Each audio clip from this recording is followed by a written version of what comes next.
يلا نعمل مع بعض أول وجبة في النظام الصحي الغذائي اللي احنا هبتدينا النهاردة إن شاء الله أول يوم.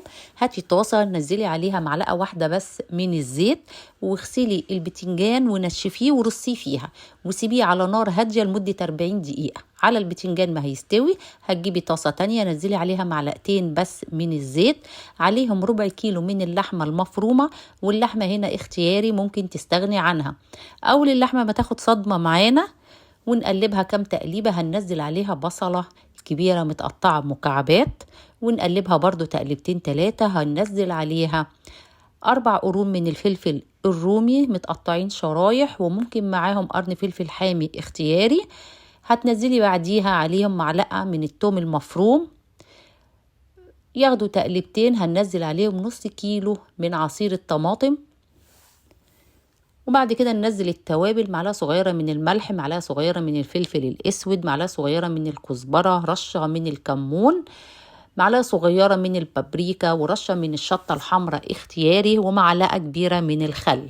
ونسيب الصلصه تتسبك بتاعتنا مع العصاج. هنرجع بقى نشوف البتنجان بتاعنا استوى بقى زي الزبده جميل كده. ال40 دقيقه خلصوا، شايفين زي ما هو، ومعلقة الزيت كمان موجودة ما تشربتش ولا حاجة. طريقة حلوة جدا، صحية جدا، مفيدة جدا، موفرة للزيت وموفرة لكل حاجة. هتجيبي بقى البتنجان بتاعك وهنبتدي نقشره. عايزة تستخدميه بقشره، هو قشره هيبقى طري جدا، ممكن تهرسيه بقشره، بس انا هقشره. طبعا انا بقشره وهو سخن، انت ممكن تسيبيه يبرد شوية عشان انا بس مستعجلة. تقشيره سهل ما بياخدش وقت.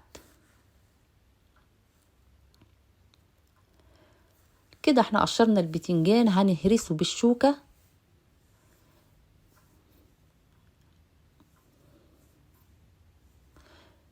وبعدين نضيفه على العصاج بتاعنا. ممكن تستغني، انا بقول تاني ممكن نستغنى عن اللحمة وهيبقى برضو طعمها حلو جدا وجميل للناس اللي قالت انا عايزة وجبات اقتصادية. وبرضو ربع كيلو لحمة مش هيبقى كتير قوي لان هتدينا كمية حلوة جدا. هتقلبي بقى تقلبتين 3 مع العصاج وتطفي عليها.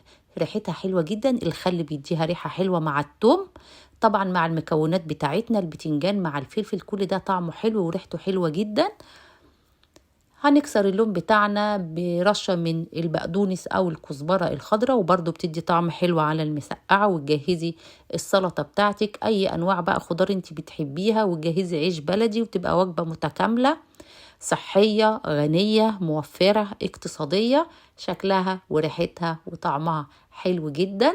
وحطي بقى الخضار اللي انت نفسك فيه واللي انت بتحبيه. انا بحب احط الخضار متقطع كده، بفضله كده. ومعانا العيش البلدي. وقولوا لي ايه النظام، عجبكم ولا لا؟ وما تنسوش اللايك والشير.